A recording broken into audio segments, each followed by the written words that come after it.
Hi everyone! It's me, Angel again. Welcome back sa aking YouTube channel. Sa ating video for today, pag-uusapan po natin guys para sa ating mga SSS members kung ano nga ba ang mangyayari sa inyong contributions kay SSS once na hindi nyo na-reach ang 120 months contributions para sa monthly pension.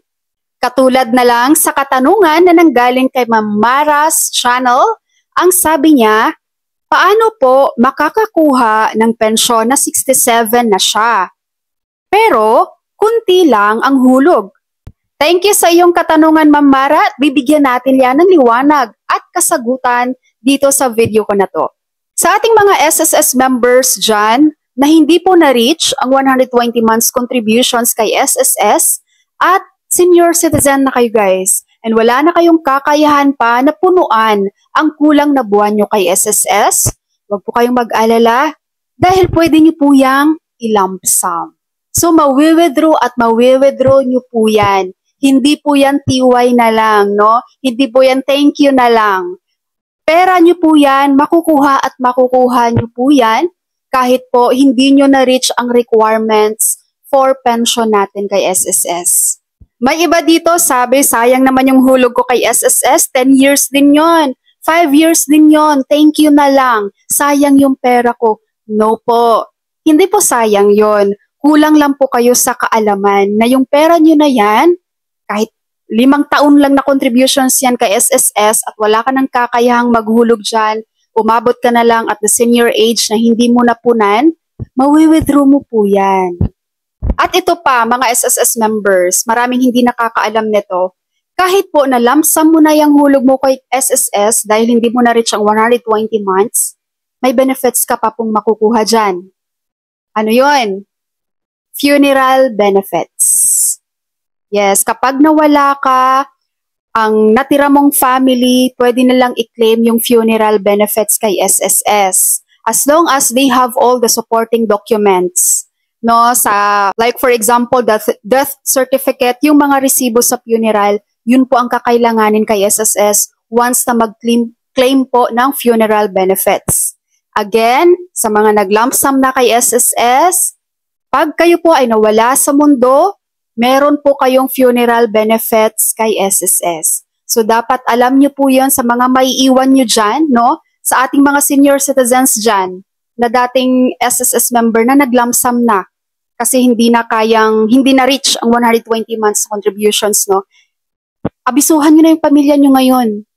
Yes, mga mommy and daddy dyan.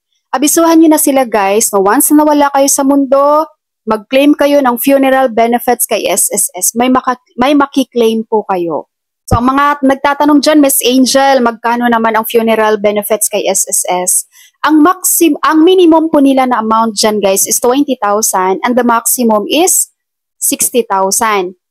Pero po, kapag ang contributions mo kay SSS, hindi ka umabot ng 3 years, hindi ka naka 36 months, ang naka-fix po sila sa 12,000 lang na funeral benefits. Okay, malinaw po ba? So for example ko dito guys ha, si father namin, si papa ko mismo, at the age of 60 years old, so nung nag-senior na siya, late kasi namin na-check yung mga SSS niya guys, hindi pala nahuhulugan ng mga dati niya pang company, sobrang tagal na, hindi nahulugan, hindi na rin namin nahahabol. And we found out, ang baba lang ng contributions niya, hindi ata siya naka 60 months. So, nag-decide na lang kami na i-lump sum na lang kasi masyado pang malaki yung kulang niya guys and wala kaming means that, before wala kaming means na maghuhulog monthly, ulugan namin monthly ang kanyang SSS contributions para mapuno yung 120 months. So, we decided na i-lump sum. Na-lump sum ng father ko guys, siguro mga 70,000, deducted na po doon ang kanyang loan. Kasi nung nag-loan yan, hindi niya po binayaran, kaya ang laki ng loan balance niya. So, deducted na siya doon sa na-lump sum niya po. Kaya, sa ating mga SSS members dyan, kahit hindi pa kayo senior citizens ngayon guys, at nakapaghulog kayo ng mga contributions nyo with SSS, at iniisip nyo sayang yung mga contributions nyo, no, hindi po sayang yan guys. Pagdating nyo ng inyong katandaan, magagamit at magagamit nyo yan. Okay, ngayon kung wala kayong trabaho ngayon, huwag niyo isipin ang lump sum, guys. Maghanap kayo ng trabaho, no? Kapag hindi pa, sa mga ano to ha, sa mga hindi pa senior citizen, para mapunuan niyo yung contributions niyo kay SSS. Huwag niyong isipin na porket wala kayong trabaho ngayon, i-withdraw niyo yung mga contributions niyo. No, hindi po dapat ganun ang mindset. And guys, doon sa mga nakapanood ngayon, kung meron po kayong mga kakilalang mga senior citizens na dati pong may mga contributions sa SSS pero hindi nila na-reach ang 120 months, let them know guys na pwede po nila yang ilamsam kay SSS para makuha po nila ang kanilang pinaghirapan din nung time na sila ay bata pa at nakakapaghulog pa sa SSS para wala pong masayang. Okay? At ang mas lalo pang maganda dito guys, kung i-share nyo itong video na to para marami pong makakaalam na kapag nag-lump sum sila, kahit nag-lump sum sila ay meron pa rin pala silang funeral benefits na makiklaim sa SSS. Alright, SSS pensioners, if you have any questions, just comment below, sasagutin po natin yan. Maraming salamat po sa inyong panonood and God bless you all.